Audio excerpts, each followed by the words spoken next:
देखिए बच्चों, सबसे पहले इंग्लिश की शुरुआत हम लोग कहाँ से करते हैं, कैसे? देखिए, किसी किसी भी भाषा को ठीक प्रकार से बोलने अथवा लिखने के कुछ नियम होते हैं। सही बात, कुछ भाषा होगा उसका नियम होगा। जैसे हम लोग किसी अक्षर का लिखते हैं तो उसका पहला लेटर कैपिटल लेटर होना चाहिए, ठीक है। इन्हीं नियमों के अध्ययन को ग्रामर कहते हैं। इंग्लिश में ग्रामर, पर हिंदी में क्या कहते हैं? व्याकरण कहते हैं। प्रत्येक भाषा के 3 मुख्य आधार हैं। नंबर 1 लेटर्स, मतलब वर्ण या अक्षर। सेकंड नंबर वर्ड्स, वर्ड्स क्या है? शब्द। सेंटेंस मतलब वाक्य। लेटर्स क्या होते हैं?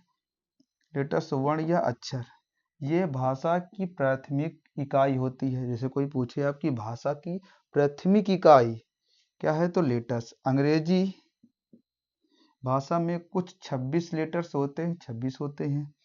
उन अक्षरों के समूह को अल्फाबेट, अल्फाबेट को हिंदी में कहेंगे वर्णमाला कहते हैं।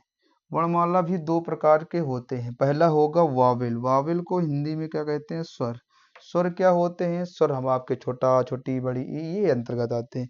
पर स्वर के अंदर इंग्लिश में कहते हैं ए, ई, आई, ओ, यू। ये कितने होते हैं? टोटल 5 होते हैं। कॉन्सोनेंट हिंदी में कहेंगे हम लोग व्यंजन। क्या कहेंगे? व्यंजन। व्यंजन टोटल कितने होते हैं? 21 आपके लिखे हुए हैं। कितने होते हैं टोटल? ये 21 होते हैं। ये अब लोगों ने इतना पढ़ लिया, ठीक है। मेरे हिसाब से शायद किसी को इसमें से कोई दिक्कत नहीं होगी। ये शुरुआती स्तर हमारा इंग्लिश का होगा।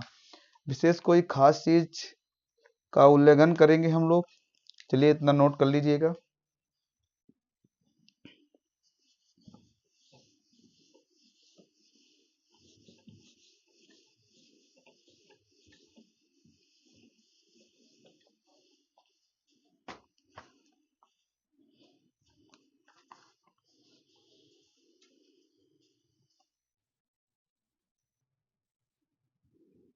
देखिए बच्चों, हम लोग अब पढ़ेंगे वर्ड्स। वर्ड्स मतलब शब्द।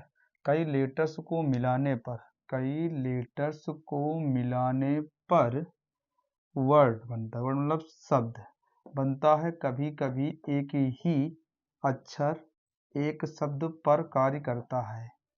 सेंटेंस क्या होता है? सेंटेंस को आपने नहीं पढ़ा होगा, जिसे हम लोग हिंदी में कहते हैं वाक्य। वाक्य मतलब कहानियों के लिए। वर्ड्स के समूह को सेंटेंस, इंग्लिश में सेंटेंस और हिंदी में वाक्य कहते हैं, परंतु वर्ड्स के उसी समूह को सेंटेंस कहते हैं, ठीक है। ये हमारा सारा चीज इंग्लिश का क्या रहा? बेसिक रहा। सारा चीज क्या रहा? बेसिक रहा। तो कल्पना करेंगे कि आप जितना अधिक से अधिक हम लोगों को सपोर्ट देंगे, उतना ही हम लोग अच्छे से अच्छे पढ़ाने की कोशिश करें। तो सब लोग कमेंट, सब्सक्राइब चैनल को करिएगा और ज़्यादा से ज़्यादा शेयर करिएगा।